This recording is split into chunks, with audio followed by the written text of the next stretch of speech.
Hey guys, it's Chrissy and welcome back to my channel.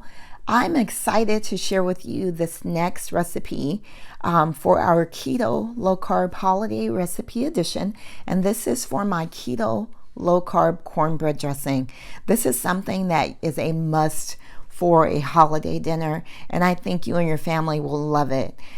So first, the main thing that I want to mention is cook the cornbread the day before to give it a chance to dry out.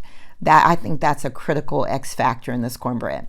And so what we're going to do first is we're going to start with the recipe, and I'm going to start with making the cornbread first. So the first thing you're going to do is you're going to add 5 cups of almond flour to a bowl, 1 tablespoon of baking powder. You're going to add a pinch of salt, and then you're going to add 1/3 cup of alternative sweetener. This is optional. If you don't like your cornbread sweet, you can leave it out.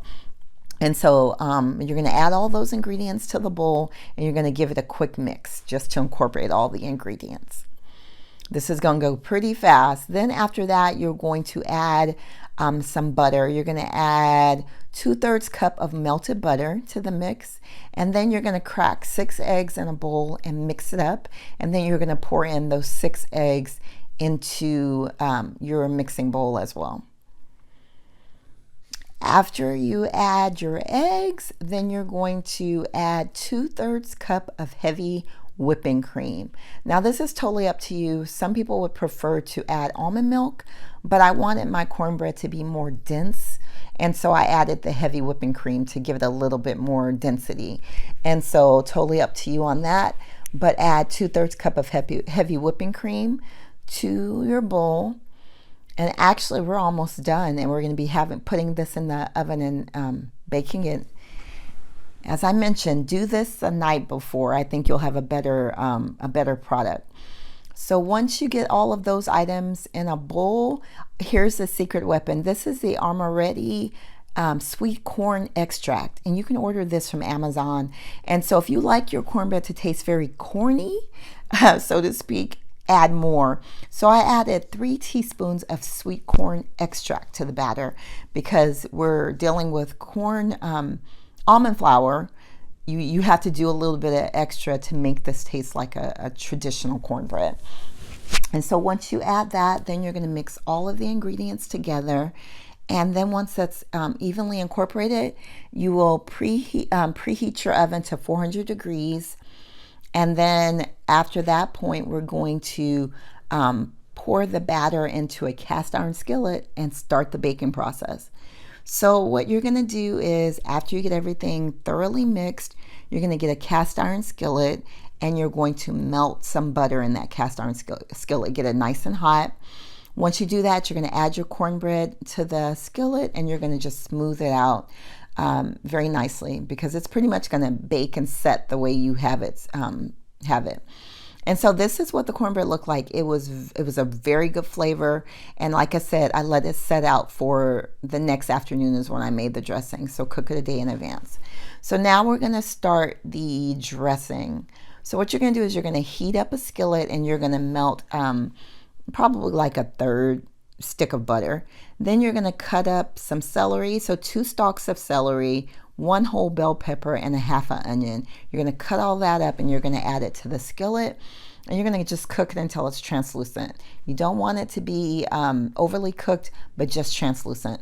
After you do that, you're going to start just taking the cornbread and just mixing it with your hands and just breaking that up and putting it into a mixing bowl.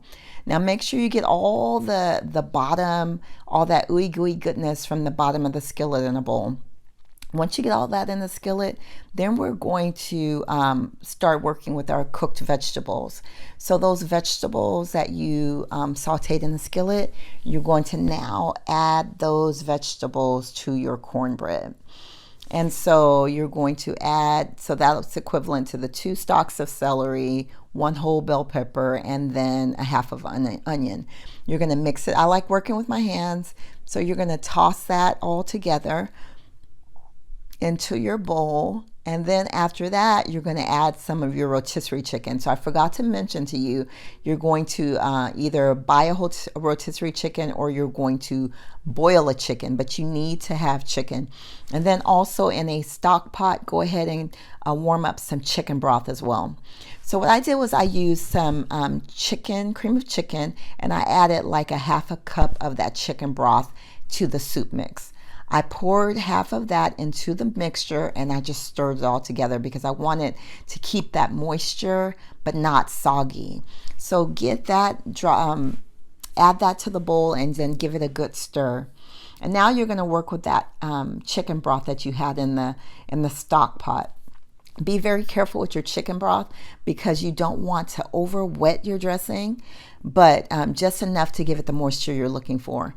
Then you begin to add your poultry seasoning and your sage to taste. So those are your main ingredients that give you that dressing flavor. But throughout this whole recipe, it's all to taste. So add some, mix it, taste it, add, mix it, taste it. Then you're going to add, once you get the spices the way you want, you're going to add some butter to the mix also. So about, a third cup of butter. And then you're going to add 1 egg to the bowl also. So you get that all mixed up because the egg is going to bind it. And then this is what it looks like. So you're going to pre-spray baking dish. You're going to add your stuffing or your dressing to the casserole dish. And you're going to preset your oven to 350 degrees and you're going to bake for 45 minutes. Now this is what the dressing looked like. You'll notice I made a gravy to go over it, also a low carb gravy, and the dressing was fantastic. I have to say that once you get the right mixture of how much broth you need compared to how much chicken you need, it just turns out to be a fantastic flavor dressing. In addition, I added some salt, I added some pepper, garlic. So add whatever spices you need to add to give it the flavor you're looking for. But the key ingredients are definitely that poultry flavor and your sage. That's going to give you that traditional dressing flavor that we all remember and we know and love. So enjoy this recipe. Let me know what you think, and I'll be back in another day or so with another recipe for the holidays. Take care. Bye.